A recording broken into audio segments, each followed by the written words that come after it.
Save किया था ना? मैं सिर्फ इसलिए गया था क्योंकि उसने मुझे कॉल किया, that's it. But listen तो. Save it for someone else. जिंदगी में सेव करना जरूरी है, मगर जब बात पैसों की हो, सिर्फ सेविंग से काम नहीं चलेगा। इक्विटी म्यूचुअल फंड्स में इन्वेस्ट कीजिए और अपने सेविंग्स को आगे बढ़ने का मौका दीजिए। Mutual fund investments are subject to market risks. Read all scheme-related documents carefully. ThePrint's detailed on-ground coverage and quality analysis has earned it the support of viewers and readers like you. But good journalism needs the support of good paying subscribers. I urge you to take a subscription and support our journalism. You'll find the link in the description below. Freezing in the bleak white snow, some 2,500 kilometers from his sun-drenched home, Abdul Jabbar had huddled behind a clump of pine trees when the first shots rang out. Earlier that month, in September 2008, Jabbar had arrived in the mountains of Kashmir's Kupwara with 4 other volunteers from Kerala to train with the Lashkar-e-Taiba. The men were marched up and down mountains in grueling combat fitness drills and taught to use firearms and explosives. The bodies of his 4 comrades were now bleeding out on the snow, riddled with bullets fired by the Indian Army and Jammu and Kashmir police. To Kannur-born Jabbar, he would later tell police, what had begun as an adventure didn't seem like such a good idea anymore. Earlier this week, police in Karnataka announced the arrest of 5 men they say were brainwashed by an incarcerated jihadist to conduct bomb attacks in Bengaluru. Facing trial for kidnapping and murder, police sources told ThePrint that the 5 men were promised they could atone for their criminal past by fighting for Islam. 15 years ago, the man now alleged to have indoctrinated the 5 Karnataka prison jihadists, Kannur-born Tadiyantavide Nazir, had recruited the Kerala men to fight and die on the high mountains of Kupwara. The bizarre story involving a secretive mystic order, an asthmatic guitarist, and a former paratha cook shows that while India's jihadist movement might have lost its lethality, the ideas that drove it have lost none of their power to seduce. Nazir, also known to some local residents as Haji Omar, had arrived at the sprawling Nuri Shah complex in Hyderabad, the Jamia Arfia Nuria, seeking work as an ustad or teacher at its seminary. The 40-acre complex, set up in the memory of the Sufi mystic Sayyid Ahmad Muhyiddin Jilani, included a school and the Al-Arif General Hospital, which provides free Unani treatments to those in need.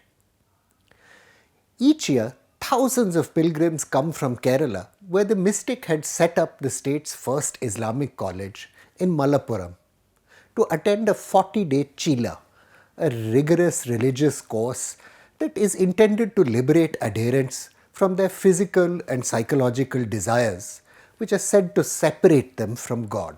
Like many of the younger clerics arriving at Nuri Shah, Nazir had cut his political teeth not in the austere mysticism of Sufism, but the bloody street battles fought between the Rashtriya Swayamsevak Sangh, the communists, and Abdul Nasir Modani's Islamic Seva Sangh on the streets of Kannur.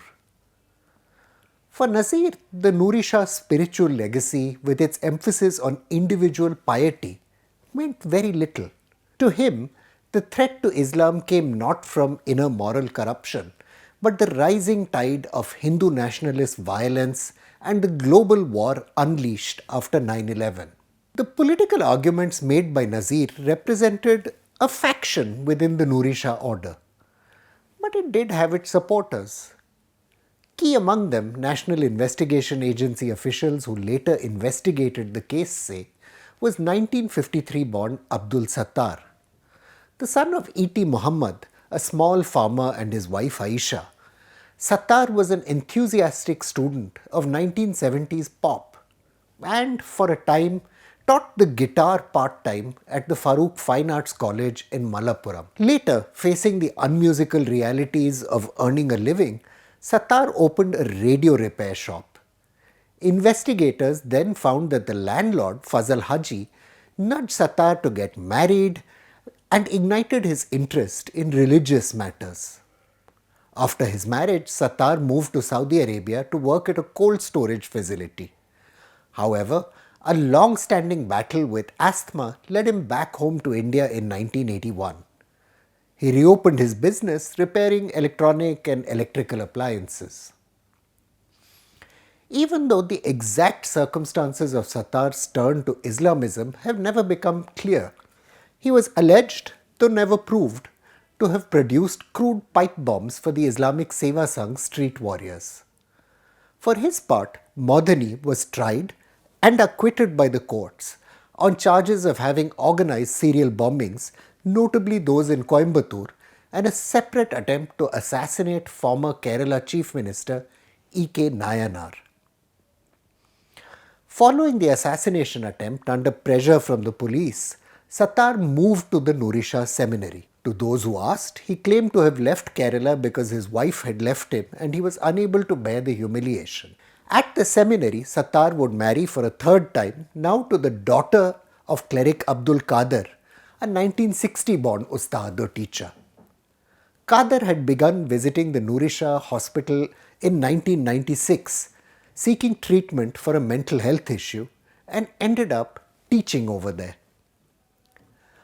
Working under the cover of the Sufi center, Sattar is alleged to have become a key figure in the urban terrorist networks led by fugitive Indian Mujahideen commander Riaz Shahbandri, who is also known as Riaz Bhatkal. According to police in Hyderabad and Gujarat, Sattar fabricated electronic components for the timer control bombs the Indian Mujahideen set off in Bengaluru and Surat. Like Sattar, police records available with ThePrint say that Jabbar arrived at Nurisha amid considerable personal problems. The son of working class parents from Kerala's Puruttur, the 1973-born Jabbar had begun work at just 13, serving as a paratha cook in a roadside hotel.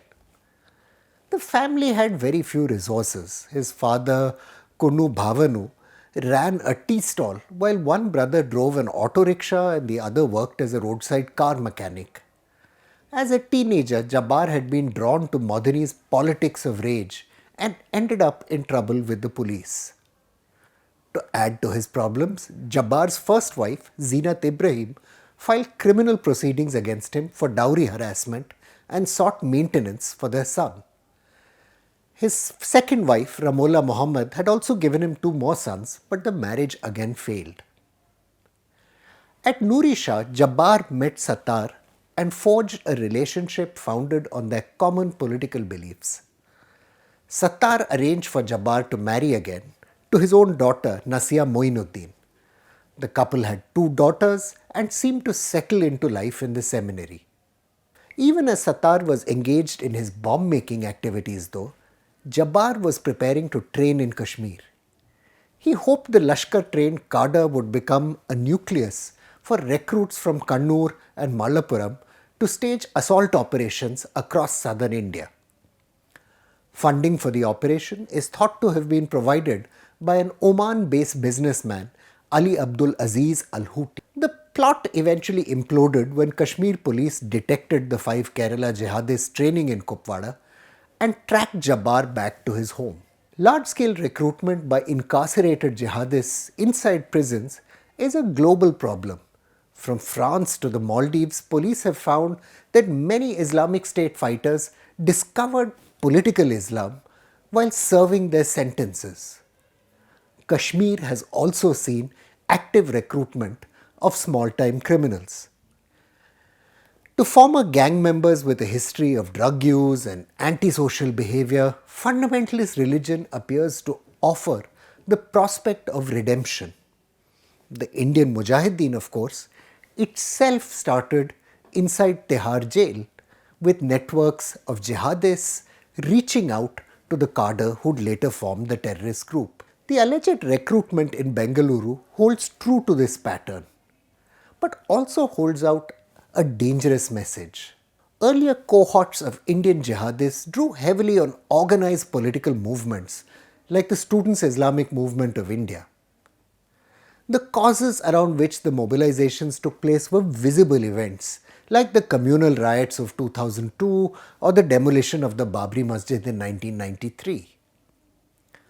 For years now, there's been a subterranean but steady flow of recruits into jihadist organizations, even though those big organizations have been dismantled. The communal violence that marks everyday life in India and the lack of political effort to address it provide the conditions for the message of jihadist hate to survive. I'm Praveen Swami and I'm National Security Editor of ThePrint. Thank you again for watching Security Code.